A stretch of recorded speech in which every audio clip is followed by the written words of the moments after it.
Bass players hate them. Yes. Bass players snarl at you when you pull a cap out your bag. It's like, oh, it's good for you, mate. It's not good for me. Now, I know you've had lots of success over the years, but what has been the biggest thing that you think you've achieved? I know, obviously, you won Open Mic UK. I think, although I was playing as a session musician, I met Terry Wogan and Bob Harris when I was playing in Thea Gilmore's band a couple of years ago. So we went into the BBC studios and I played on Elton John's piano. That was amazing. That is awesome, that. Yeah. Did you get to meet the man himself, or...? Yeah, both of them. And I was flirting with Terry Wogan. He complimented me on my nail varnish. Did he? Yeah. Terry Wogan. Bloody hell. Is he still alive? I'm afraid not. He died, didn't he? He did. Oh. And I was really disappointed because I was going to send him a CV, like, hi, employ me. But I thought, oh, it's a bit cheeky and a bit like ligging, you know. If you've actually met someone in person, you feel like you don't want to spam them. But now I wish that I had sent him a CD. He might have been really made up with that, though, mightn't he? I know, yeah, I might have been more famous than never mind. Good old Terry. Now, you sing beautifully, you play piano and that, and you're self-taught, aren't you? Did you go to school to learn any of this, or is this university, anything like that? At school, I did GCSE music, and I did about 3 weeks of A-level, and I found it really out of my comfort zone, because my areas of strength in music are... I'm good at listening and analysing, and I'm good at writing, composition, but I'm terrible at sight reading, theory, all of the maths-based. And what we had to do was bark chorales and notating under each bar what the chord was, like the inversion of the chord and all that stuff. And it was just like, to me, it's like another language. It makes it mathematical and boring. Yeah. So I dropped out of music and I changed it for languages. And you don't, realistically, to be a musician, you don't need to know all that, do you? I think it helps. I think if in a band you've got a balance of some kind of theoretical musicians and then more that feel their way sensitively, then you've got a good balance of all the different skills you need. But I think certainly I prefer working with musicians who have that sensitivity rather than I know, so I'm going to do it this way. Sometimes it's not a matter of knowing, it's about bending the rules and finding a different way. Like I apparently break a lot of rules in the way I write songs. I don't use the usual format, and that I think makes it more interesting. I'm not aware of it because I don't know what format I should be using, but... It does make it more interesting, though, when you're writing songs, doesn't it? Yeah. It can be a bit boring if everyone has a set format, you know what I mean? I tend to do intro, couple of verses, bridge, another verse, chorus, couple of verses, outro, and I've always sort of worked with that same format, really, you know. I had a song on the other day, and it started with a verse, and I listened to it and I thought, that can't be right. I thought it must be a dodgy file or something like that. So I went back and I checked it all out, and, they just did decide to open it basically on a verse. And I thought, okay. It's your song, you're free to do what you want. That's your creative input on the song, so yeah. Because I never hardly know. It's only when I come to record it and the engineer says, so is this the bridge? And I think, I don't even know. Like it's like a continuous flow. I don't really think of it as sections. And I remember in my early songwriting, if I'd play a song to my dad, he'd be like, where's the bridge? Where's the middle eight? And I was like, I'm not having a middle eight. They're cheesy. So I think it was only about the first middle eight I ever wrote was when I wrote Colouring Outside the Lines. Yeah. So, that was on my third album. And when you go about writing songs, Heidi, what is your format? How do you go about it? What gives you inspiration? It's various, really. Like, usually a hook line will come to mind, and I'll record that as quick as I can onto my phone, and then that'll be the germ of the idea that then from which grows the song. Sometimes someone else has said something, it's a little turn of phrase, a saying, and I think that's a really good basis for a chorus. It is usually the chorus or the main theme that comes first, and then I build it from that. Sometimes it's from something that's happened to me and how I'm feeling at the time, or sometimes someone's told me a story, and I think, that's a great theme for a song. Yeah, when I listen to your stuff, I never seem to think it's very personal towards your life. It can relate to lots of different situations. It's not like sort of, I've just broke up with my boyfriend, and it's not that personal, is it? I'd hope not. I mean, there are definitely personal elements to the song, but I'm hoping to keep it universal, because you don't want it to just sound like some kind of whingy teenage diary. That's what I'm saying. Sometimes I listen to songs and it's like, it's me. Yeah. Like, you're doing me out of name. too many young girls writing songs about boyfriends. It can get a bit too much sometimes. I don't hear that in your stuff, you know. That's Obviously, you know, there's elements of past loves and stuff like that, but it's not too in your face. You can take it away and you can relate it a little bit towards your own life, you know what I mean? I think that's a good quality when it comes to songwriting. On your travels, you've worked alongside some awesome performers. Who out of all of them stand out to you? Who do you think might just smash through the ceiling this year? Oh, good question. A couple of years ago, I played on Adam French's first EP, and he's making waves now. He's getting some really good festival slots.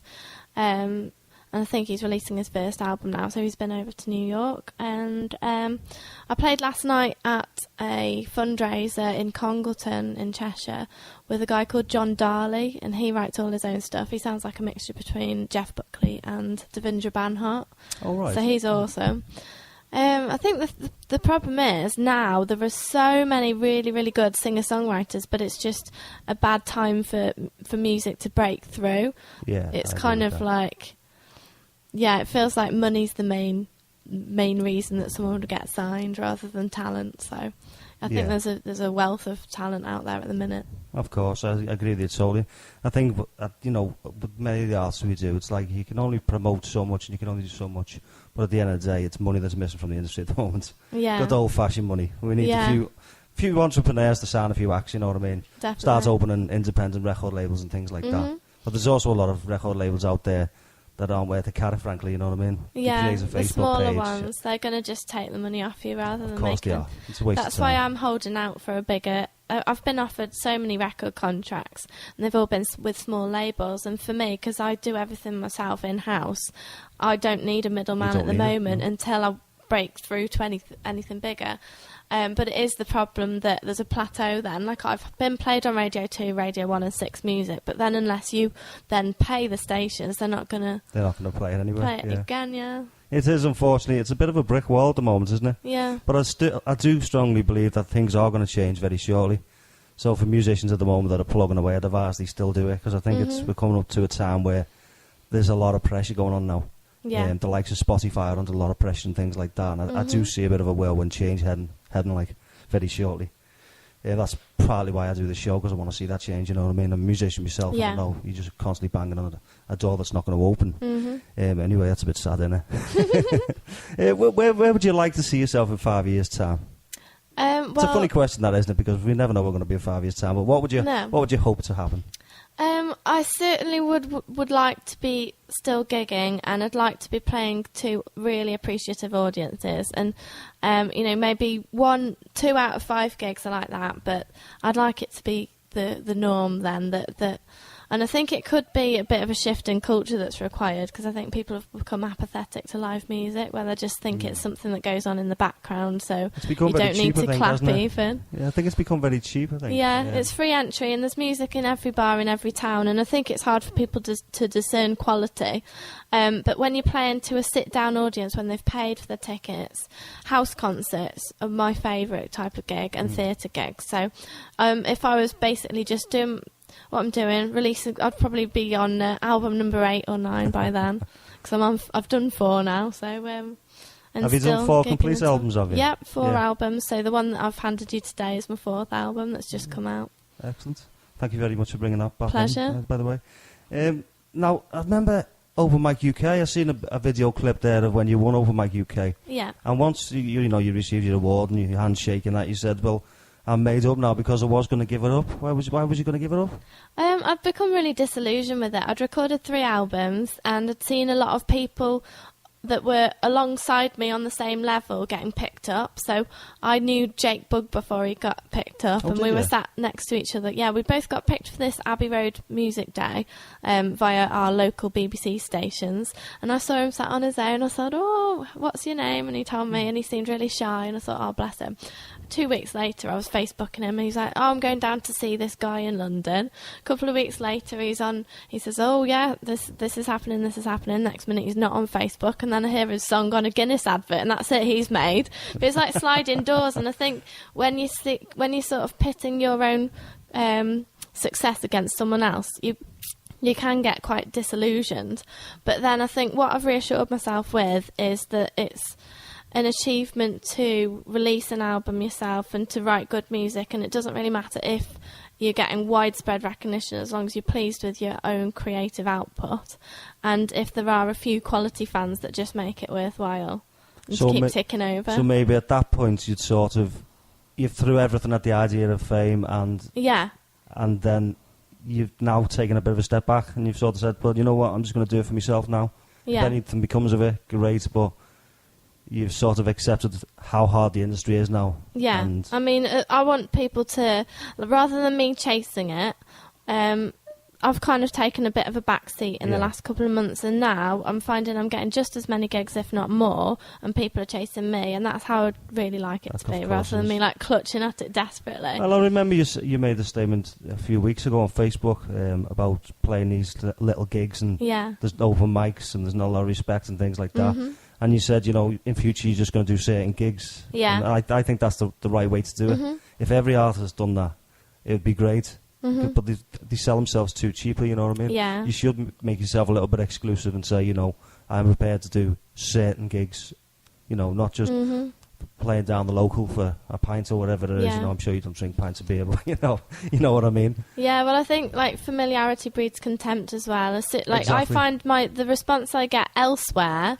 from my music is so much better than in my local town, because when you're local, they just think, oh, it's that girl that plays the music, rather than they don't see you for what you are. Like we played a brilliant gig over in Leicester, and it was like a seated gig, 150 people or whatever, sold loads of CDs. They were really reverent, really like listening, and then same in Italy, great response over there. But then playing my local pub, no one bothers coming to watch because they think, oh, it's just her from down the road. I think that's sometimes the problem, isn't it? Yeah. You know, you get like I've worked with lots of bands in town and that, you know, and they play Liverpool every week and that. But it is a little bit like, oh, sound, it's used again. Yeah. It's like, okay, use it here pretty much every week. So, but I think if you take it to a different city, you get more of an honest feedback, don't you? Yeah. You get we've never seen this before. Who is this? And, you know, you're probably going to gain more fans doing it that way, really. Definitely, yeah. Now, you had a bit of an incident on a boat, not an incident, you played a few songs on a boat, didn't you? This was last year, but the footage has just been released to your Facebook, hasn't it? Yeah, there's a video that's just gone up from the narrowboat sessions. So there's this guy that I think he went to Cambridge University, and he knows all these old folkies. Like, he's really well connected, like Fairport Convention and stuff like that.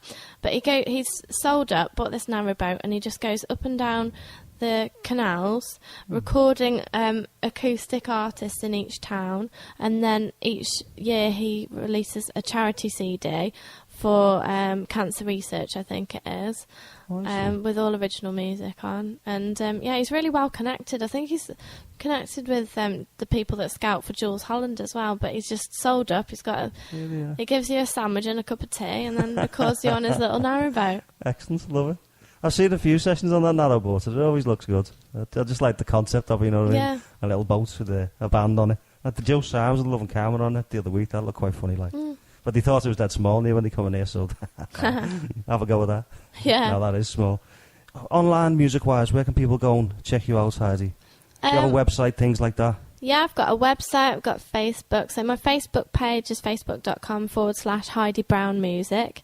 And if you Google me, it's Heidi Browne with an E at the end of Brown. And I've got a website, HeidiBrowne.co.uk, got SoundCloud.